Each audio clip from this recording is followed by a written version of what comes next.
নবীজি বলছে যদি কেউ ক্ষমা চাওয়ার পরে কোনো কেউ যদি ক্ষমা না করে, সেজন্য আমি নবীর সুপারিশ আশা না করে। খুব মারাত্মক কথা কিন্তু।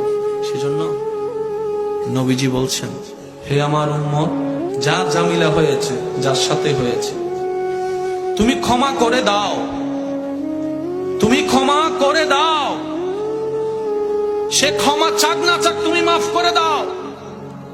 তুমি যদি মাফ করলে তোমার ইজ্জতের কমতি হয়, আমি মুস্তাফা থেকে হাসরের ময়দানে তোমার ইজ্জত বুঝে নিও।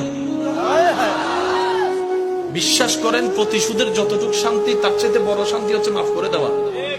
আমাকেও বলার দরকার নাই, কাউকে শোনানোর দরকার নাই। আপনার জীবনের সবচেয়ে বড় শত্রু যে ইনডোর হোক, আউটডোর হোক, ঘরের হোক, বাহির হোক, যার সাথে আপনার বনেও না, যার সাথে চেহারা দেখতে ইচ্ছে করে না, এরকম কেউ থাকলে শুধু মনে মনে আমার দিকে তাকাই হলো কথাটা রাখার জন্য, শুধু মনে মনে বলেন, যা তোর মাফ করে দিলাম। দেখবেন আপনার মনে এটা কেমন যেন একটা শান্তি লাগা শুরু করে। বিশ্বাস করেন ভাই, রাগ, হিংসা, অহংকার এগুলো শয়তানের জিনিস। এগুলো নিয়ে কেউ শান্তিতে থাকতে পারে নাই। হারালেই জিতা যায় না, হারালে অনেকে আছে কই মামলা করছে, আমি কি হারবো নাকি? দরকার হলে 10 খানি যা জমি আছে এগুলো সব বিক্রি করে দিব, তারপরে জিতে লাগবে। তা আপনি 10 খানি জায়গা শেষ করে আপনি জিতে গেলেন, এবার আপনার আছে কি? এবার আপনার ছেলে মেয়েরা তো আপনার 14 গোষ্ঠী দোয়াই ফেলবে। বাস্তব যেটা সেটা বলেন না রে ভাইয়া।